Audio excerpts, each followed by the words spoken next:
મિત્રો, તમે આ સમાધિ જોઈ રહ્યા છો. એ સમાધિની એક અમર પ્રેમ કહાની છે.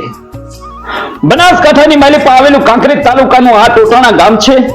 અને આ ટોટાણાની માલિપા એમ કહેવાય કે એક પતિ એક પત્નીની પૂજા કરી રહ્યો છે.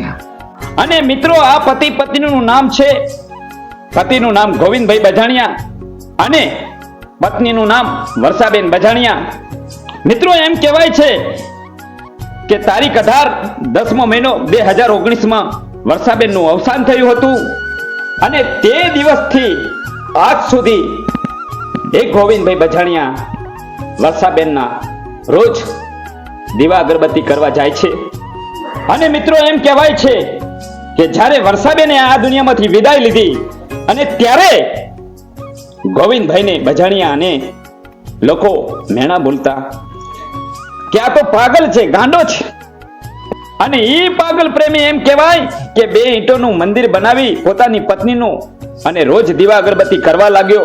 લોકો મેણો બોલે, કોઈ એને જાકારો આપે, તુકારો આપે, સહન શક્તિ કરતા કરતા એમ કહેવાય સમયનું વર્તમાન બદલ્યું. કારણ કે સમયને જતા ક્યાં વાર લાગે છે. એ ગોવિંદભાઈ બજાણિયા એમ કહેવાય 2 વર્ષનો દીકરો, આર્થિક પરિસ્થિતિ ખૂબ નબળી. અને કોઈ દિનેશ વાઘેલા કરીને રાપરથી એ વર્ષાબેનના મંદિરે દર્શન કરવા આવે છે. અને જ્યારે વર્ષાબેનનું એ 2 ઈંટોનું મંદિર જોઈને પોતાને લાગણીશીલ વર્ષાબેનનું પાક્કું મંદિર બનાવે છે. ગોવિંદભાઈ બજાણિયા રોજ સાંજ સવાર દીવા ભરે છે.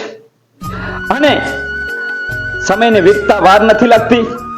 અને લોકો મેણામાં બોલે કે ગોવિંદભાઈ, તું ભિખારી છે, તને કોઈ હવે બીજું બૈરું પણ નહીં આપે, બીજું બૈરું કોઈ નહીં કરાવે. આ સમયને વીતતા વાર નથી લાગતી. અને વર્ષાબેન ગોવિંદભાઈ બજાણિયાને સપને આવે છે અને કહે છે ક્યાં સુધી લોકોના મેણા ખાઈશ. અને વર્ષાબેનના આશીર્વાદથી વર્ષાબેન ખરેખર આ એક ચમત્કાર જેવી બાબત છે. વર્ષાબેન નવા લગ્ન કરાવે છે ગોવિંદ બજાણિયાના. અને આજે તમે જોઈ રહ્યા છો વિડીયોની અંદર, એ તેમના ધર્મપત્ની નવા છે. તો મિત્રો, આજની તારીખમાં આ કાંકરેજ તાલુકાનું ટોટાણા ગામ, ત્યાં આગળ અખંડ દીવો પત્નીનો થાય છે. અને રોજ પતિ પત્ની અખંડ દીવો કરવા માટે, દીવા અગરબત્તી કરવા માટે દરરોજ સ્મશાનમાં જાય છે. આ ટોટાણા ગામની ઘટના.